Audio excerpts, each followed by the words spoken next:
Hello, I'm Dr. Obey, and this is A Moment in Medicine. Our focus is health, education, and wellness. Our goal is for each and every one of us to have that opportunity to grow old in good health. Welcome to our show. Well, we're here again, and we have a wonderful show for you tonight. I am so excited about this show because we have a young doctor with us. A young doctor that's going to give us his journey and the journey that brought him to even wanting to be a doctor and then the challenge and then making it. And boy, it's going to be a great story, but I'm so excited about it. But first, let's talk about caring and sharing. Remember, caring about yourself so that you take care of your medical problems.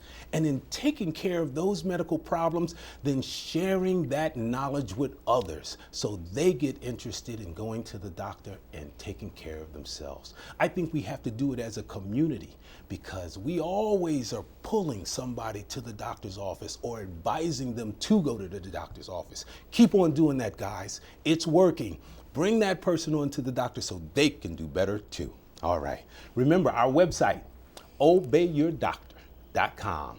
That website, go to it. It has so much information, so much medical knowledge, all of the things that you can look up. You can even check out. Well, listen, just go check it out. You can hit us up on Instagram, on Twitter, as well as Facebook. Hey, all the Facebook family out there, I am so happy that you're just connecting to me. I'm trying to answer all the questions and the posts are great. So keep it coming. I'm loving it. Okay, this is my Let's Talk segment. And when we do the Let's Talk segment, I try to pick a topic that's relevant to everybody. Let's talk about salt or sodium, okay? What does it do? We're talking about that table salt, you know, the thing that you sprinkle on and make your food taste good. Yeah, it makes the food taste great. Oh, it's just feel good all under because the food tastes so great. But what does it do? It pulls fluid or pulls water back into your body and it makes you swell. If you see after you've eaten a lot of salt, your feet start swelling or you get a little bit more short of breath, and especially if you have a heart problem, you got to be very careful with the amount of salt that you take in because that extra fluid and extra water on the body, the heart can't tolerate it. It can't function with it and you get more and more short of breath. It's called congestive heart failure. We got to stay away from that. So limit your salt. It's much, much healthier to limit the salt. Let's just go through it for a second. Okay, the amount of salt that you should take each day, 200 milligrams. Or look on the package and look on any package that you buy from the store and you'll see a certain amount of milligrams of salt. And I should reiterate that, not 200, 2,000 milligrams, okay? 2,000 milligrams a day, no more than that if possible, okay? Let's look at some things that have a lot of salt in them. Canned soups have a lot of salt. Baking soda, things like ham, bacon, sausages. Oh, we love all of those things, but they have a lot of salt. Fast foods, if you go out to a fast food restaurant, you got to really be careful in the amount that you eat there. Soy sauce and pickles, pretzels, potato chips, Gatorade, salted nuts. Oh, we can name them on and on. But one I really want to name is the deli meats. Watch out for the deli meats. They have a lot of salt. Now let's just go through really quickly some of the things that don't have a lot of salt. We're always talking about fresh things. We're talking about vegetables. And if you're eating a salad, we're talking about chicken and turkey and fresh fish. These things have minimal salt, okay? Lean cut meats, if you're going to eat red meat. And plain rice, brown rice is the best. Pastas, unsalted popcorn, and if you're eating peanut butter, then try the unsalted peanut butter. Things like pita bread and things like skim milk and cottage cheese. Those are examples. So if you really, really are conscious about salt, think about some of these things when you're fixing your meal. It's very important. All right, let's get to the basic topic of the show. I have a young doctor here. Okay, guys. And the title of the show, I'm gonna title it up. I'm gonna say Becoming a Medical Doctor. And he's at one of our local hospitals and he's agreed to come in and talk about his journey. And what I mean by his journey, some of the things that you would ask, because I'm so interested in young people out there that may want to be a physician one day, to talk to someone like him who's in the process of getting it done. And boy, oh boy, it may stimulate those young minds out there to want to become a doctor and, do the same thing that he's doing. It's so, so important. So the young man that's here today, his name is Dr. Daniel Lewis. And Dr. Lewis, welcome to our show. Hello, thank you for having me. All righty, I'm so glad. I know a resident's life is hectic, and I'm so glad that you took some time and came over to the studio to talk to us. This is so great. Well, and one thing I want to say, I just want to talk about your life and why you decided to become a doctor and your journey of starting the journey and where you are now, because you're almost finished. Yeah. And you're going to be the big man on the totem pole in a minute. You know what I mean? So this journey is so exciting to me, and I just want to share it with everybody. So let's just step back just for a minute. Where are you from? Well, tell us about yourself. Well, born in Brooklyn, raised in Jersey. Okay. So pretty much everything I've done has probably been in the Jersey area, Jersey, New York area. All right. Parents are from Haiti. Oh, so, all right. They're first generation Haitians from Haiti, came over here when he was about 17. Okay. Worked in a factory. So it's kind of like this typical story you hear about, America being great. And that he came, worked, and, put us to school. Right. And so here I am. All righty. So you speak 2 languages then? I do. Excellent. Speak English, speak Creole. Yeah. Any Spanish there? Well, very little Spanish. Hi and bye. Okay, I got you. All righty. So at what point did you decide in your life that a physician was what you wanted to be, a medical physician was what you wanted to be? I mean, I think it was an idea I had from a very long time. But honestly, throughout, secondary school, it wasn't something I thought I could achieve, really. Oh, okay. So although the aspiration was always there, I never really made my mind up, okay, this is what I was going to do. Right. So it was always like in the back burner type of thing. So it was always just riding second wave, because it wasn't something that I thought I could achieve. I didn't see anybody else that was doing it. Right. I didn't see, the type of encouragement that you would need, just kind of like wasn't there. So had some hesitation initially. Yeah. Now that's very important, and that's one of the primary reasons I want to do this show, because letting young minds and young people out there know that they have the ability, and to let them know that, hey, there's someone just like you. You know what I mean? And I think that would have probably been a stimulus for you if you would have seen someone at a young age. I mean, you're absolutely right. I mean, we have so much talent in the inner city, so much talent around, and they can do it. They're smart enough, but sometimes they're just not sure whether or not, they can, because they don't see somebody else talking to them about it. Right. And I mean, to give you an example, went to the Essex County secondary school system in Orange, went to Essex County College, went to Rutgers for some time, graduated from Rutgers Medical School, used to be known UMD&J. So it could be done. It all could be done right here. Excellent. Let's talk about the type of medicine that you are training to be. What type, are you a surgeon or are you a pediatrics? Where are you in the hospital? So my situation is a little bit different. You have certain residencies that's combined. So stop there for a minute. What's a resident? Describe what that is, because a lot of people may not know what a resident is. So a resident is a part of the process that you go through to become a doctor. Okay. So initially, I guess we'll talk about it at some point, but initially you'd go through college, then you go through medical school, and then at some point you get through residency, and at that point you're a doctor, but it's your postgraduate phase where you are a doctor, but you're working with some supervision for a couple of years, depending what residency that you decide to go into, and then afterwards you could sit for your boards. Okay, so when you say what residency you decided to go, you mean there's a medicine residency, and then there's a surgical residency and a pediatric residency. So it depends on what you want to do after you get out, what field of study that you go to. Yeah, so once you're done with medical school, you have a big decision to make. Right. You have to decide, where am I going to lay my talents in? Okay. Do I want to be a surgeon? Do I want to be a psychiatrist? Do I want to be a pediatrician? Do I want to be an internal medicine doctor? And once I'm done with that, do I want to do something more specialized? Do I want to become a lung doctor or a heart doctor, and so on and so forth? So you have to think of those things, and when you get into your residency, you get those training, and then you go ahead and sit for your boards. Okay. Yeah. Which one did you choose? So in my case, I chose 2. Oh. And that's where the combined comes in. So Okay. it's a combination of the pediatrics and also internal medicine.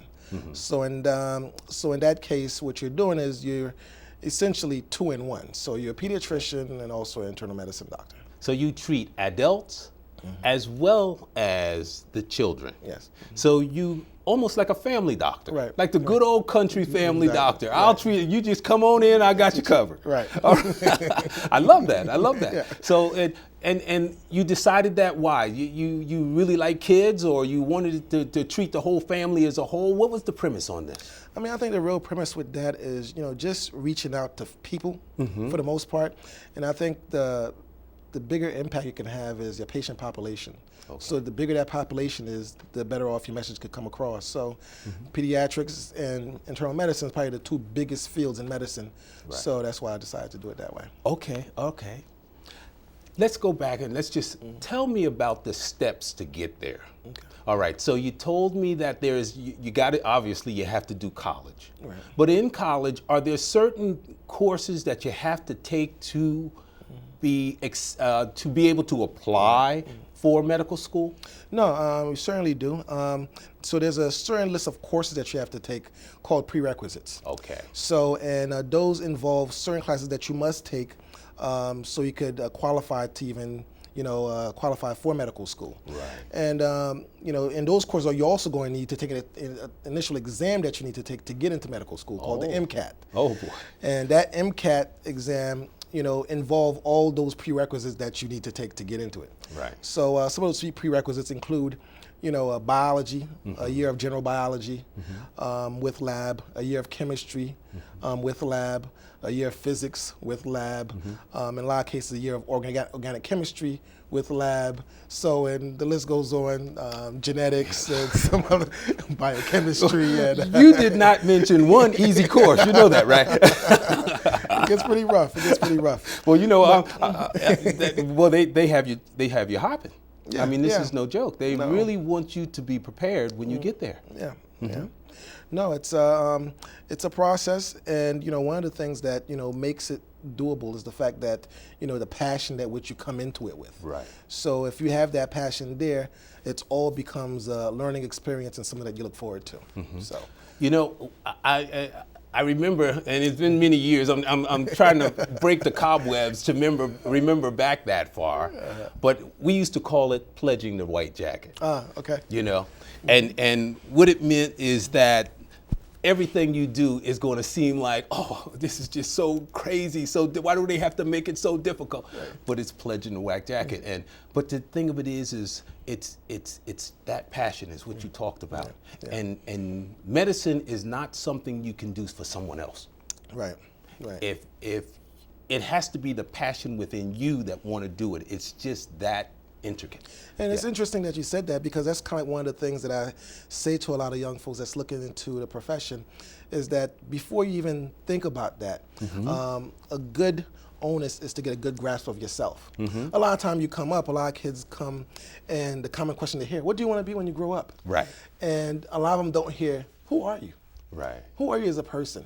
And I think once you get that under wraps, what kind of person I am, what do I like, what I don't like, do I like talking to people, do I like to spend a lot of time with people, do I spend a short time with people, and that kind of guides you where you want to be if medicine is actually your ultimate choice. Okay. We're going to step back again. Okay. We talked about college, and college is 4 years. Right. Right. Then where do you go? Where do you go from college? Once you pass the exam, once you get into medical school, then how does medical school go? Are you sitting in class for 4 years, or what happens in medical school? All right. So college, for example, just to highlight, you could do whatever you want to do. So the idea of becoming a doctor, you really want to be as well-rounded as you can be. So you don't need to be a biologist. You don't need to be a chemist. You could be an art major and having those prerequisites, and you could still apply. Okay. So the goal is you really want to have a physician force that's really well diverse in their knowledge base and their approach to society and their social aspects. Right. And normally around the third year, you would be done with your prerequisites, and that's when you would normally sit for your MCAT. Right. Okay. And after taking the MCAT, you would get your score back, and then you would go ahead and apply to the medical schools. Okay. So within that year, you would get response back from the medical schools, or whether or not, you get what we call a secondary application. So you send the first application out, and then they'll look at the application, Right. and then they'll say, okay, well, you know what? We like you enough. You can send us a second application. After that, then they'll, grant you an interview. Right. And then you'll go to the interview, and then there'll be a waiting process. And it's on edge around this time because you're waiting for, responses to come back. Response to come back. You better believe it. So so that's where all fingers are crossed, waiting to see what comes back, and then you ultimately have to make a decision on where you're going to go. Where you want to go. Yeah. Excellent. Yeah. Now, medical school is broken up to clinicals and then classwork and clinicals. Right. Tell me about that real quick. So medical school is 4 years long. Okay. And it's separated into both didactics and clinical. Okay. Pretty much evenly split. Although there's some interchange between them, but the first 2 years is primarily basic science and didactic work. So you're back in the schoolroom again for the first right. 2 years. You're there, you're in the lecture hall, you'll be there for several hours a day. It's just a lot of reading, a lot of lectures, right. a lot of taping and note taking. Oh boy. So you're inundated for those 2 years. Right. And in most programs you have maybe a day of clinical where you have some patient contacts. Just to, still keep yourself, familiar with patients, talking to them, maybe patient interviews and things like that. Okay, all righty. And then the last 2 years, you're actually in the hospital. You're not quite a doctor yet, but you're training doctor. Right. And you're in the group, like if anybody who's been in the hospital and seen that the medical team right. coming by, it's a lot of them are medical students. Right, so that's why you see the short coats. Oh, the short coats, yeah, all the right. short white coats. And so those are usually medical students, either third year or fourth year. And during the third year, you're doing like your core rotation. So you have certain rotation that you definitely have to do so you could graduate from medical school. So those rotation in different specialties such as pediatrics, OBGYN, psychiatry, internal medicine, surgery.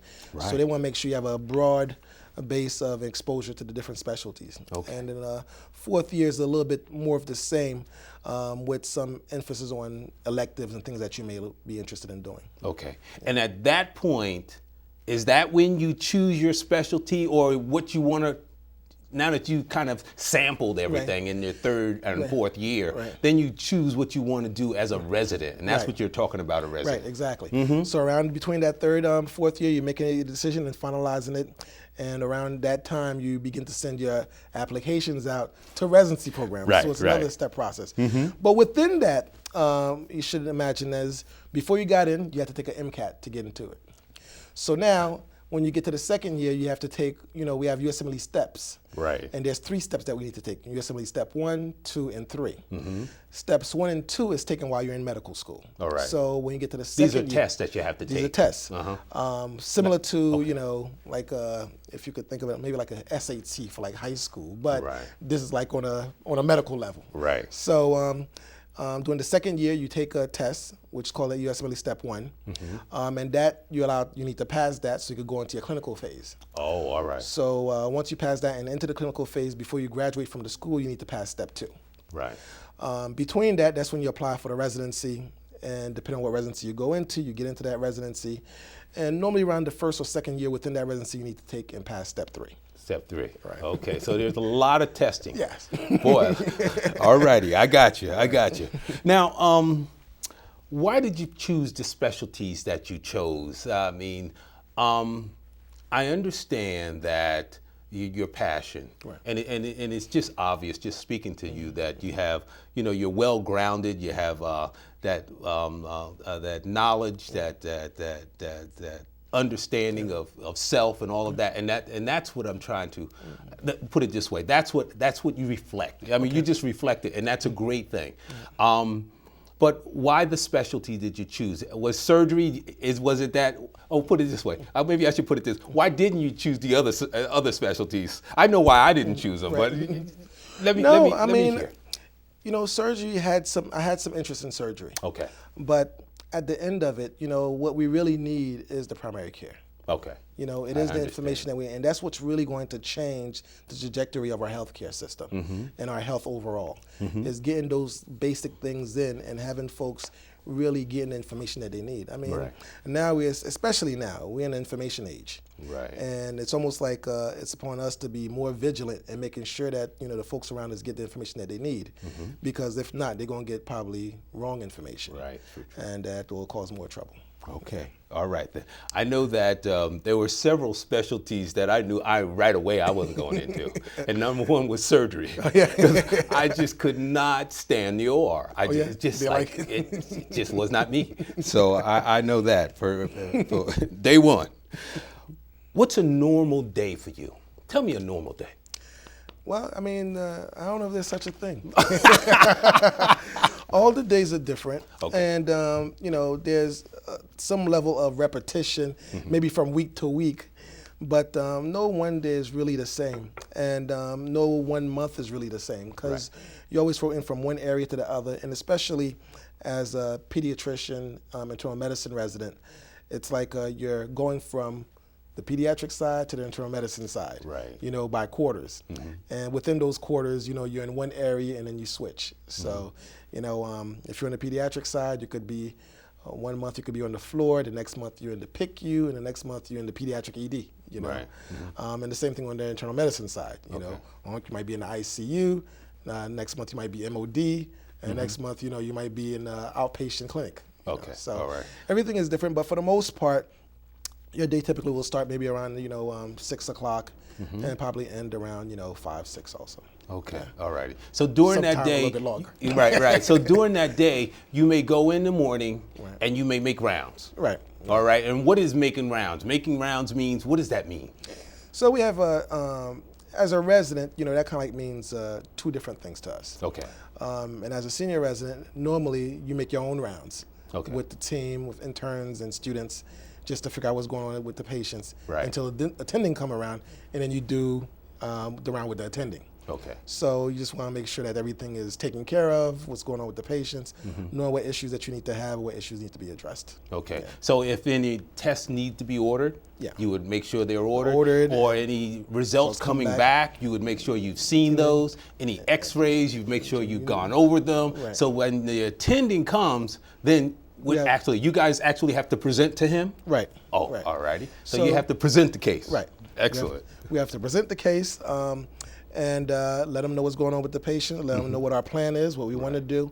And then look over it and decide whether or not, you know, agrees with our plan or tweak it or, you know, what have you. Or you're totally wrong. Exactly. That happens enough time. And we have, you know, and this presentation happens throughout the hospital, throughout the day, especially doing rounding in the morning, but especially doing morning reports also. It's kind of like a thing that's really set aside, you know, just so you could get the comfort of knowing patients, know what's important, what to address, and then trying to practice, you know, smart medicine. So doing medicine in such a way that you are taking care of the patient, but not overspending on resources and stuff like that. Right, I understand.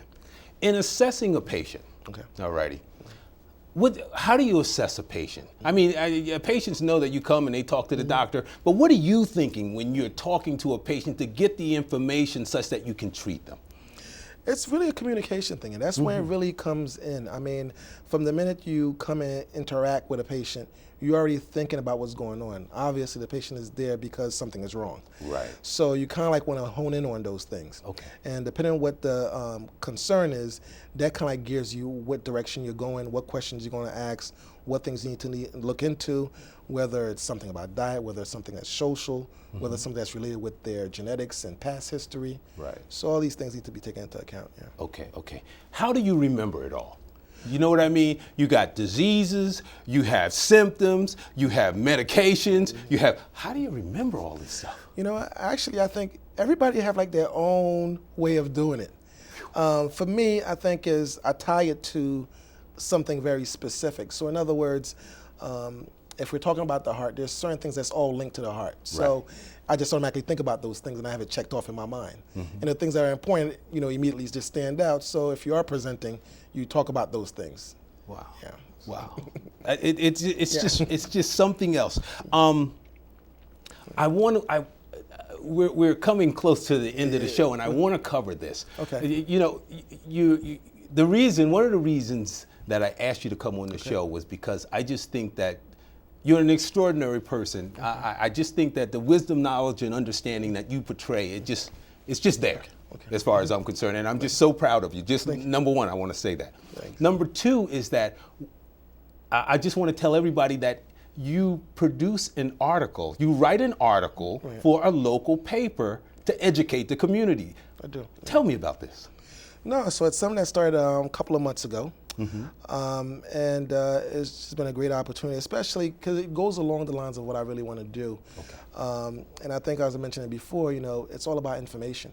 Right. And I think with folks having the right information, we could really make an impact on, you know, how the trajectory of the healthcare is going. So been doing that for several months, and every week, you know, write a different article, and been getting a lot of great feedback, and it's exciting. Yeah. Tell me about what you write. What do you write about? Are you writing? Tell me some of the topics that you write about. I write, about almost everything. From the beginning of the season last year, wrote about flu vaccines. Oh, all right. When the Charlie Sheen incident came out, I talked about HIV. Oh, okay. This month is National Cancer Awareness Month. I talked about colon cancer and screening. I've talked about pretty much everything. Talked about lead poisoning, right, especially what happened with them in Flint, and also the nurse school system now. So yeah. Excellent, excellent. Well, you know, I trust I could say we had more time, but we've run out of time. And I trust I had so many more questions I wanted to ask you. Oh goodness, Dr. Lewis, thank you. Thank you so much for coming in and sharing your journey and your story. Just thank you very much. Thank you for having me. All righty. Okay now. Well, at the end of another show, and boy did it go fast, let me tell you. Remember, knowledge is key. Action is power. So guys, go ahead, bring someone to the doctor's office.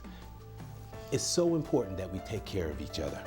In closing, sharing and caring, remember, always do the best you can for yourself and then extrapolate that to someone else. Never institute any change in your medical care until you see your physician. I trust each and every one of you continued good health.